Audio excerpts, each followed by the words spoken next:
Salut les gars, salut les amis. J'espère que vous allez bien. Match amical entre l'Irlande et le Sénégal. Et les deux équipes se sont neutralisées sur un score de parité. Un but partout dans un match où, en première période, cette équipe sénégalaise a été dominée de la tête aux pieds de la part de cette équipe irlandaise. Domination dans tous les compartiments de jeu. Et pourtant, je pense que cette équipe sénégalaise est bien entrée dans la partie. Elle a affiché vraiment une opposition physique. Vraiment, j'ai pu, dans les premières, des 5 premières minutes, je pense que cette équipe sénégalaise, opposition physique, je me suis dit que ils sont quand même forts, même si je pense que cette équipe sénégalaise est rentrée dans le match, il faut le dire. Pape Thiaw est venu avec un 11B, un type 11B. Il est venu quand même avec un 11 très remanié parce que je pense qu'il a à cœur de mettre son 11 type dans le deuxième match qu'ils vont jouer face à l'Angleterre. Le match, il y a une revanche qu'ils doivent aller chercher face à l'Angleterre. Donc, dans cette opposition-là, je me suis dit que avec l'équipe B, voilà, opposition de cible, c'est les 5-10 premières minutes, je me suis dit, les gars, quand même répondre physiquement parce que l'Irlande a montré que physiquement, ils sont présents et qu'il va falloir aller les chercher. Physiquement, j'ai senti qu'ils ont pu répondre, mais après, ils se sont complètement effondrés un petit peu, et c'est passé par Jacob sur le côté gauche, qui a été le maillon faible de cette équipe sénégalaise. Le maillon faible, vraiment, et les Irlandais, ils ont vu que c'était le maillon faible et la plupart, ou du moins toutes les actions qui ont été orchestrées par cette équipe irlandaise est arrivée du côté de Jacobs. Jacobs a pris l'eau dans ce match. Je me rappelle même pas s'il a eu un tacle réussi. Il a même remporté un duel. Jacobs vraiment a été le maillon faible. Mais il a également été à l'image de ces défenseurs qui n'ont pas quand même répondu présent. Je pense que si le but de cette équipe irlandaise qui est arrivé d'ailleurs sur un corner, parce que si le corner, ils ont quand même des joueurs qui ont été très grands, très élancés, gabarit quand même physique. Donc le ballon arrive, ils ont fait une sorte de combinaison, le défenseur remet, excentre le ballon va arriver dans la surface de réparation et ils vont essayer de jouer le hors-jeu, mais le gars est plus rapide, c'est MacArthur, il est plus rapide. Habib Diallo s'est fait prendre dans le corner, c'est l'autre là, c'est Abdoulaye Seck, qui était pourtant au marquage de MacArthur. MacArthur va mettre la tête. Le petit gardien là, qui joue du côté des Reims, 25 ans, vraiment ça c'est un très bon gardien. Parce que c'est lui qui va enlever cette belle tête. Il va quand même avoir un très bon réflexe d'enlever. Mais MacArthur est toujours là pour venir mettre. Voilà pourquoi j'ai dit Abdoulaye Seck n'a pas vraiment suivi MacArthur. Parce que comment ça se fait qu'il n'a pas répondu à l'appel du gardien et pourtant qui avait enlevé le ballon. Mais comment il a repris le ballon, Abdoulaye Seck, il était fautif au moins sur ce but-là. Donc, ils vont ouvrir le score, mais après ça, ils vont prendre l'eau. Ils vont prendre les vagues de cette équipe irlandaise. Action sur action, action.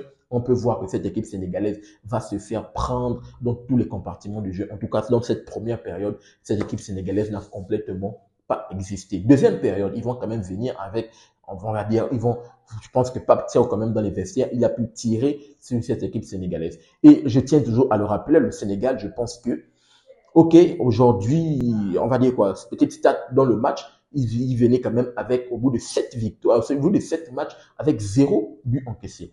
Donc, je pense que cette défense, cette équipe sénégalaise, avec sa défense, c'est quand même un point fort. Mais vu que, comme je l'ai rappelé, défense remaniée, ils ont quand même encaissé ce but. Mais on sait que le problème du Sénégal, ce n'est même pas tant la défense aujourd'hui qui a souffert, puisque je dis la défense a été remaniée, ou bien le milieu de terrain, quand même, ils ont des très bons joueurs. Ce n'est pas tant ça. Le problème du Sénégal, même quand on va dire quoi, même quand elle joue avec cette équipe B, c'est l'attaque.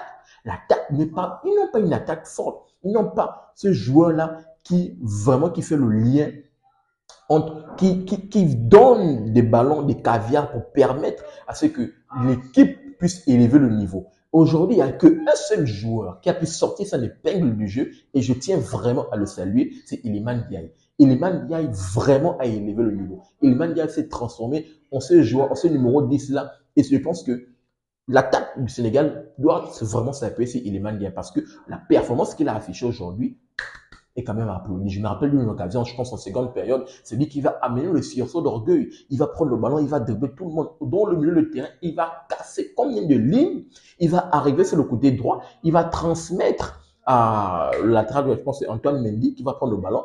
Non, c'est pas Antoine Mendy, c'est Abdoulaye Sima qui va prendre le ballon. Mais après, au lieu de faire le centre, Sima dans la surface, il va vouloir remettre à Iliman Ndiaye et pourtant qui était déjà essoufflé de par l'occasion, de par l'effort qu'il a eu à fournir. Donc, vraiment, je pense que cette attaque du Sénégal doit compter sur Iliman Ndiaye, je pense, qui a quand même répondu présent, qui s'est transformé en joueur qui distillait les ballons, en joueur qui était le plus préparé, le plus dangereux sur le terrain. C'était Iliman Ndiaye qui est vraiment, je tiens à saluer. Et d'ailleurs, l'égalisation est arrivée sur Iliman Ndiaye. Celui qui va prendre le ballon sur le côté droit, non, sur le côté droit, il va prendre le ballon, il va transmettre dans la surface de réparation. Et les entrants qui ont quand même été prépondérants avec Izou, qui est quand même qui a répondu présent, avec il s'appelle comment Cherif Ndiaye, avec Cheikh Tidia Sabali, le jeune petit des Metz là, qui dit qu'on disait que lui il suivait le pas. J'ai fait même une vidéo sur lui, le petit qui va sans doute quitter le Metz parce qu'il doit jouer maintenant la Ligue des Champions avec un club là, bien sûr. Les entrants quand même répondu présent. C'est le but, c'est Ismaël, comment dire, c'est Ilman Ndiaye qui va avoir le ballon, qui va transmettre le ballon de la surface de réparation. Cherif Ndiaye qui va essayer de pousser le ballon, malheureusement, boum, le ballon va être contré. Et bien sûr, c'est Ismaïla Sarr qui est juste là pour venir mettre celui égalisateur là. Donc, c'est une fois de plus, il s'appelle comment? Ilman Ndiaye qui sème la révolte. C'est le seul joueur qui a sémé la révolte sur le front de l'attaque. Sinon, les autres joueurs sur le terrain n'ont pas été bons. Boulaïdia, titulaire dans le match, il n'a pas été bon. Boulaïdia, je pense qu'il faut revoir. Je pense que pour moi, personnellement, Cherif Ndiaye est meilleur. Cherif Ndiaye, je l'ai observé dans la dernière fenêtre internationale, pendant la 5e journée, la 6e journée des éliminatoires. Cherif Ndiaye, il faisait des entrées prépondérantes. Déjà, avec son gabarit, je pense qu'il pèse sur la défense. Abdallah Sima, je pense que lui, c'est un avant-centre, mais il a été excentré sur le côté droit. On ne s'est pas appuyé sur ses qualités techniques. Je pense que peut-être si on le met dans l'axe, il pourrait montrer de belles choses. Mais lui également, je ne l'ai pas trouvé blanc. Habib Diarra, je l'ai trouvé quand même très bon. Habib Diarra, c'est dans le milieu de terrain, avec Crépin Diatta qui ont répondu présent. Le jeune petit, là, Mamadou Lamine Camara, qui joue du côté de la résistance sportive de Berkane. Lui également, j'ai trouvé un début de match assez bon, avec son gabarit en sentinelle. Je l'ai trouvé imposant dans le début de match, à l'image de cette équipe sénégalaise, comme je l'ai rappelé, qui est bien rentrée dans la partie. Mais après, il s'est effondré à l'image également de la défense, parce qu'ils ont pris des vagues de la part de cette équipe irlandaise. Je pense qu'ils peuvent quand même compter sur le petit Mamadou Lamine Camara en sentinelle. Là, en fait, de par son gabarit, il répond présent. Je pense s'il continue à se bonifier, il peut bien rentrer dans ce 11 type de cette équipe sénégalaise là.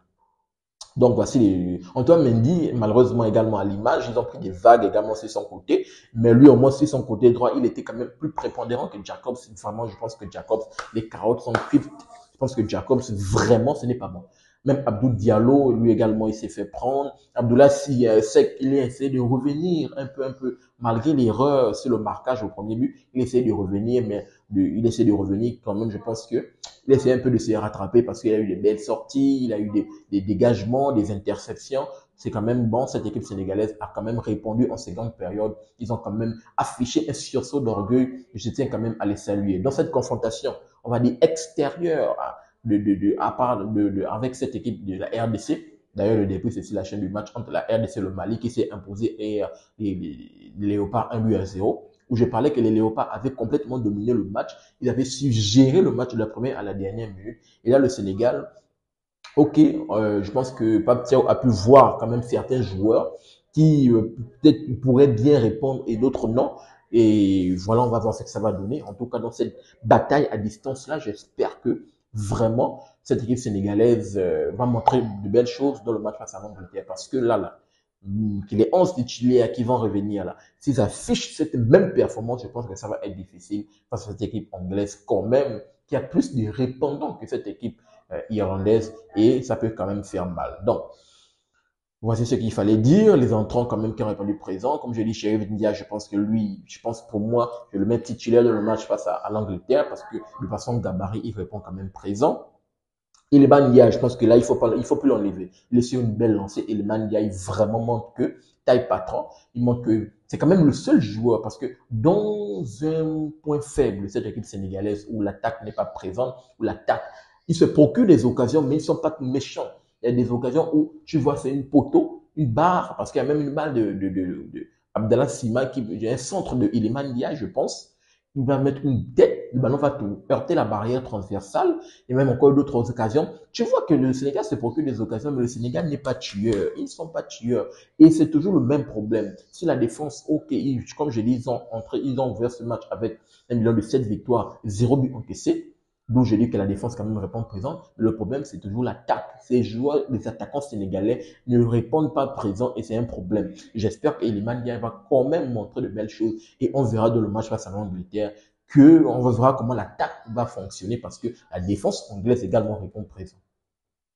Donc, c'est ce que je voulais partager dans cette vidéo. J'espère au moins que cette équipe sénégalaise va faire très attention parce que si la RDC là-bas, athlétiquement et également, ils répondent présent. J'espère que cette équipe sénégalaise va nous montrer de belles choses dans les échéances qui arrivent et on verra ce que ça va donner. Donnez-moi votre retour, votre analyse dans les commentaires par rapport à cette confrontation Irlande-Sénégal qui s'est soldée sur un score de parité 1-1. N'oubliez pas de vous abonner, de liker et surtout activer la cloche de notification pour ne manquer aucune de mes sorties. Peace. À très bientôt les gars.